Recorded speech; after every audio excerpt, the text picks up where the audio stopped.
Hello, my name is Donna, and I'm with Mats West Allis, and I'm going to show you today how to make the mats using these bags, general grocery bags, and a size N crochet hook to develop a wonderful sleeping mat for our homeless people.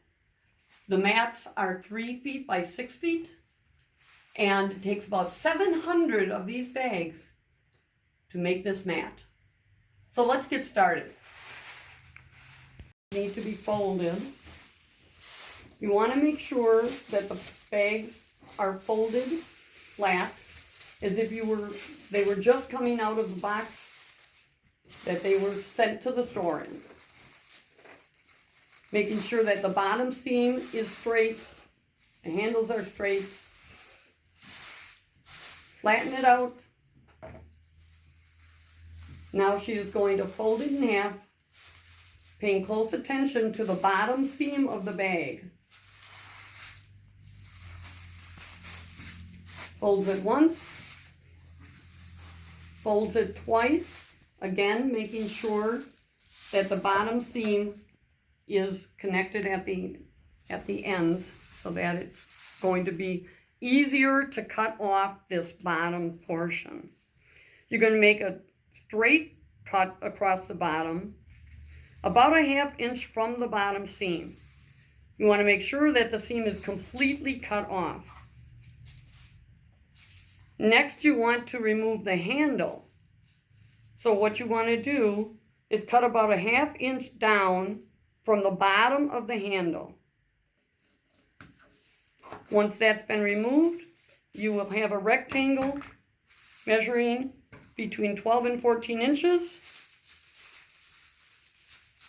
You're going to fold this in half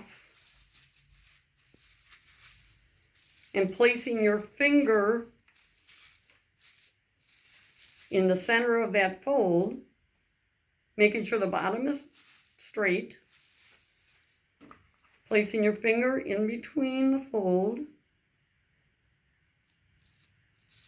and cut this bag in half.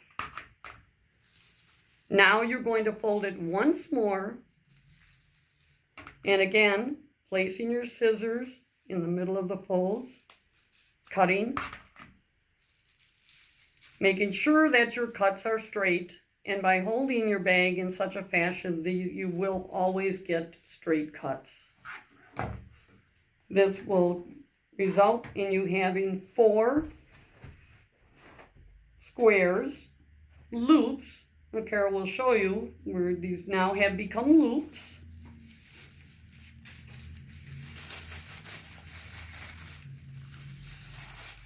And if you've done it correctly, these are nice straight loops, and they'll be easy to work with.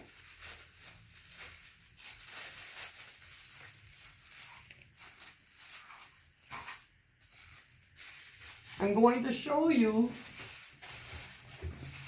some samples where things might not have gone as nicely as what we've just shown you.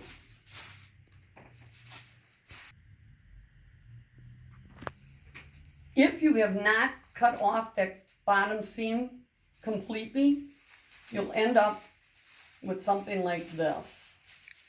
And you're not going to have a nice even strip to work with. Here's another sample of where that bottom seam was not completely removed. And you're not going to have a nice even loop to work with. If you do not cut the handles off completely, you're going to end up with very jagged loop, which is not going to work out well when the person loops these together and tries crocheting. If you do not cut nice and straight and you end up with an angled cut, you're also going to come out with a loop that is not going to work real well, because you need consistency in these loops in order to have a nice, clean ball of plastic yarn to work with. Okay, now we're going to show you how to turn your strips into plastic yarn or plarn. Open your loop and place one end between your knees. Take another loop and put it through the top of the loop between your knees, making that top loop small. And now you're going to feed that loop through the small opening that you made. And now you're going to pull it tightly to get a nice small knot. Now you're going to place that knot between your knees, take another loop, and do the same process. Making a small loop, grabbing the rest of that loop, and pulling it through. And here's where it's critical. You want to hold that prior loop knot and pull. And now you will see you have no bellies. You have a nice straight plarn. And Lucy will do another one just to show you how easy it is.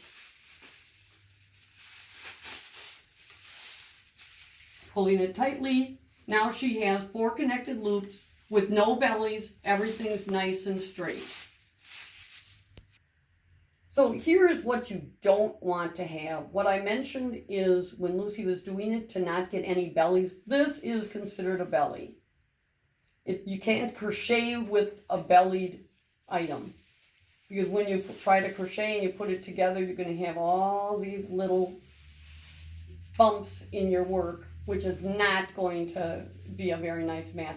So we want to make sure we avoid this. After you have looped all your loops together into your plarn, you now want to roll them into a nice ball so that you'll be able to crochet with it or pass it to somebody who does know how to crochet in making these mats for the homeless people.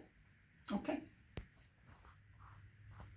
Now we're going to come to the fun part, the actual crocheting of these mats. And the way I start out, and yours could be different depending upon how loose or tight you crochet, but I chain on 60 stitches. Once I've chained those 60, I'm now going to turn my work and I'm going to single crochet.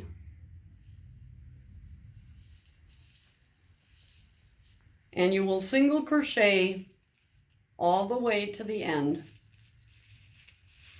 When you get to the end,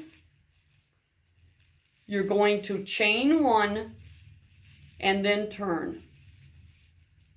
And when you do, you're going to pick up both the front and back loop of each stitch in the prior row. And that's how your single, most basic crochet stitch is.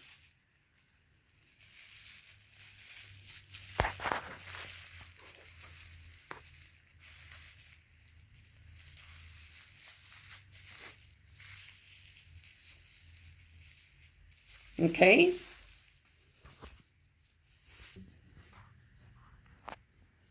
Okay, now what we're going to do is I'm going to show you that once you've been stitching, you're going along, you're doing your crocheting, and you need to add a ball. So you're going to do just like you saw when we were making the plarn to connect the 2 loops together, only here you're connecting it with a ball attached to it. So you're going to bring that loop on the ball through the loop that you're working, pass it over the ball, and you're going to hold it taut like you did when you were doing the plarning so that you're going to get no bellies and you're going to get a nice small knot. No belly, no belly, no belly. And then you'll be able to continue to crochet. Again, you are picking up both the front and back loops of your work.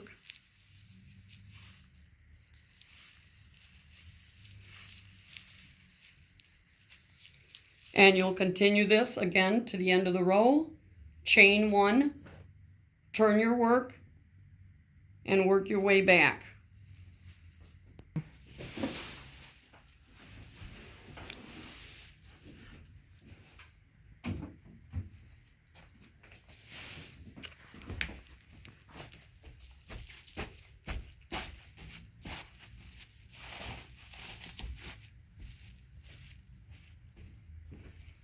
When you're done, you're going to have a mat that's 3 feet by 6 feet, and it'll be rolled up and given to the homeless people to make their lives more comfortable. The reason for making it 6 feet is you'll have people that lay, they never lay straight out like this. As long as they're crunched up, they've got plenty of room on the mat. When they get up, and if it's cold and rainy, snowy, the mat is large enough and light enough for them to wrap themselves in it, protect themselves from the weather elements. If it's a hot day and they're out in the sun, they'll be able to use it as a shelter over their head. If it's snowy, rainy, protect them from those elements. If it's a nice day and they don't have that to worry about, they can use it to sit around and enjoy life.